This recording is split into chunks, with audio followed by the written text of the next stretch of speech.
لعبة ملعونة فتحت أبواب للشر ما بتتقفلش، مش مجرد لوح وحروف ولعبة للتسلية، ده كابوس ملوش نهاية. أكد لنا إن الفضول وصلنا للعنة. مجموعة أصحاب لعبوا لعبة وحضروا جن كان سبب هلاكهم، والسبب عيلة ماتت من 60 سنة.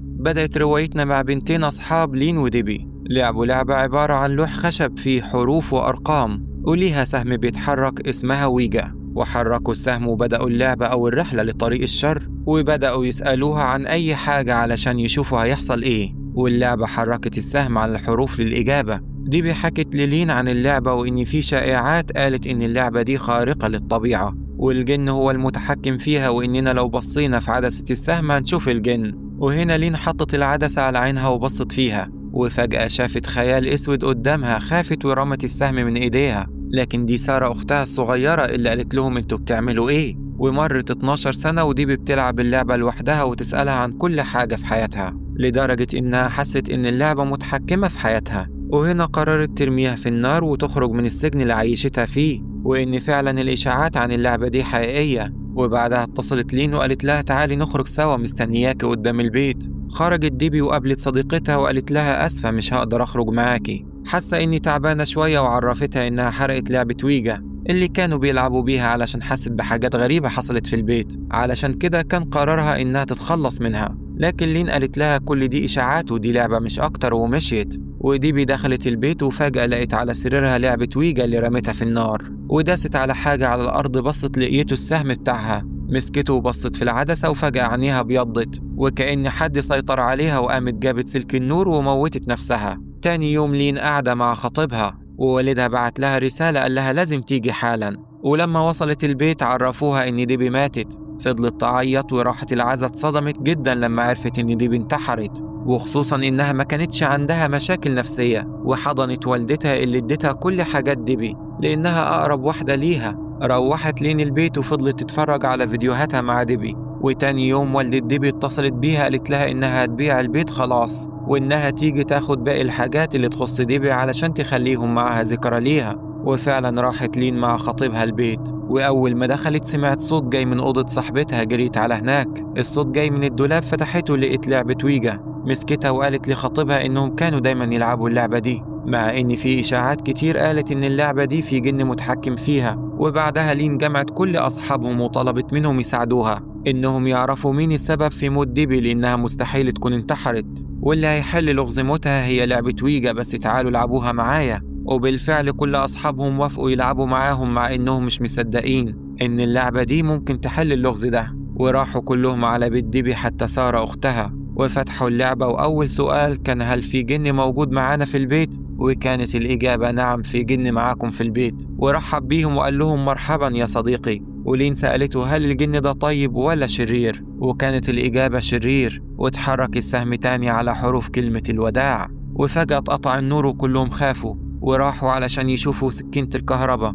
واحد صاحبهم بص في المراية وحس في حاجة مش طبيعية، وفعلا حاجة خبطته في المراية اتكسرت. وجمعوا بعض ومشوا بسرعة، خافوا تحصل لهم حاجة. وتاني يوم الخدامة في بيت لين وهي بتنظف شافت اللعبة، نادت لين وقالت لها إن اللعبة دي خطيرة ولازم تتخلص منها لأنها تأذيها. لكن لين ما سمعتش كلامها لأنها معتقدة إن اللعبة دي هتوصلها للغز موت صاحبتها ديبي، وسابتها ومشيت. وخطيبها وهو مروح البيت لقي نفسه في نفق ضلمة، وفي آخر النفق مكتوب أهلا يا صديقي، ودي نفس رسالة الترحيب اللي قالها الجن بتاع اللعبة. وصاحبتهم إيزابيل اللي نازلة تركب عربيتها لقيت مكتوب على الإزاز نفس الجملة مرحبا يا صديقي. وظهرت إيد من جوه العربية ومسحت الكلمة. اتصلت على صديقهم بيتر اللي قال لها إنه لقي نفس الجملة مكتوبة على مكتبه. لين بدأت تدور على معلومات عن اللعبة وشافت يوتيوبر قال إنها لعبة عادية زيها زي أي لعبة، وكل اللي اتقال عنها كان إشاعات. وفجأة سمعت الباب خبط، بصت لين هي وسارة أختها، افتكروا والدهم جه بس الباب اتفتح واتقفل لوحده. ودخلوا أوضتهم وقفلوا الباب وكانوا خايفين جدا، واللي زود الخوف باب أوضتهم خبط كمان.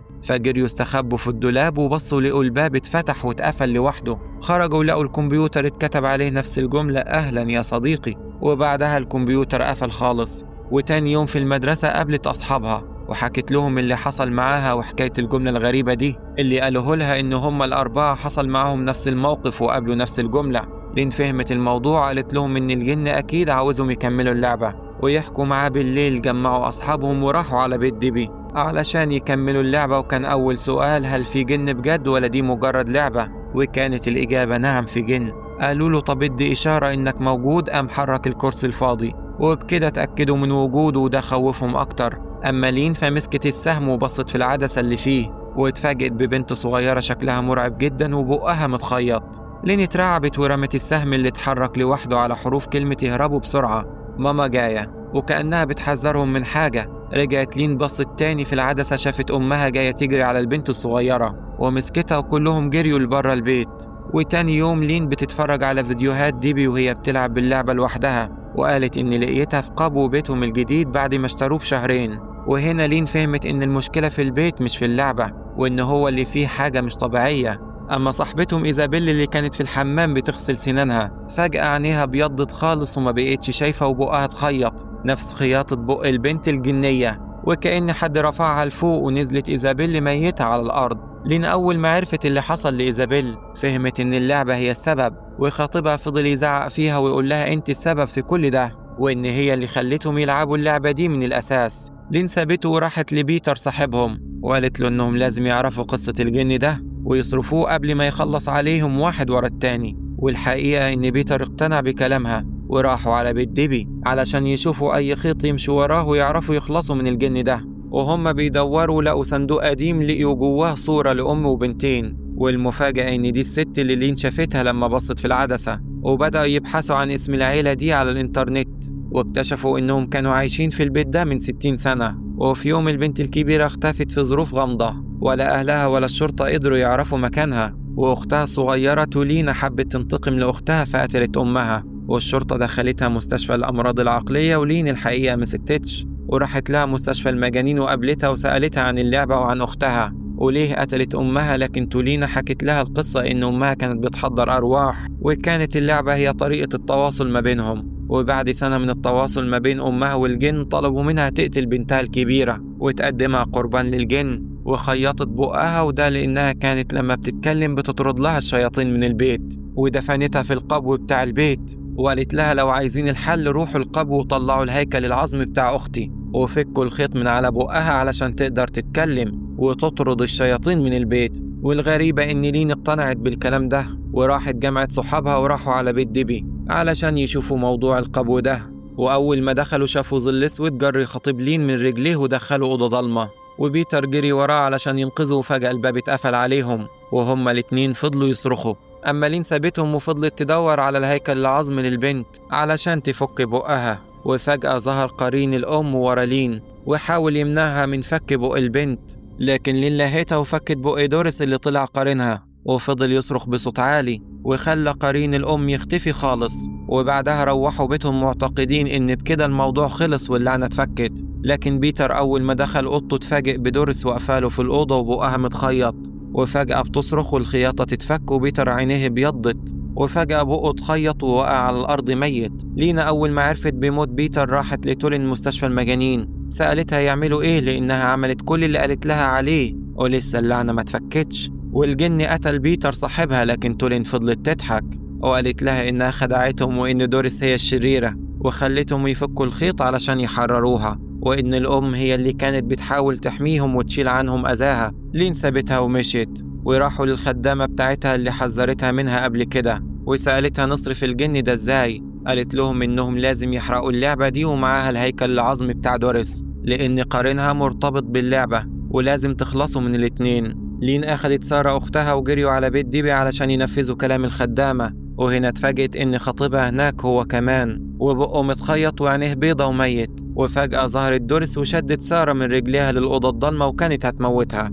لولا تورين ما فتحت اللعبة وبدأت تلعب علشان تشتتها وقالت لها تعالي لعبي معايا. وفعلا جت دوريس، وأول ما مسكت إيد لين اتحولت عينيها للأبيض وكانت هتموتها لولا ظهور قرين صاحبتها ديبي ورجعت عين صاحبتها زي ما كانت. ولعبت ديبي مع دوريس، أما لين فاستغلت الفرصة ورمت اللعبة في النار، وبعدها زقت دوريس هي كمان في النار، وفضلت دوريس تصرخ، وبكده اتخلصت لين من اللعبة بعد ما كانت السبب في موت كل أصحابها. وبعد مرور فترة كبيرة لين دخلت أوضتها لقيت السهم بتاع اللعبة محطوط على المكتب بتاعها، مسكته وبصت فيه، والمفاجأة إنها شافت حاجة خلتها مرعوبة. ولو وصلت لحد هنا ما تنساش تشترك في القناة علشان يوصلك كل جديد.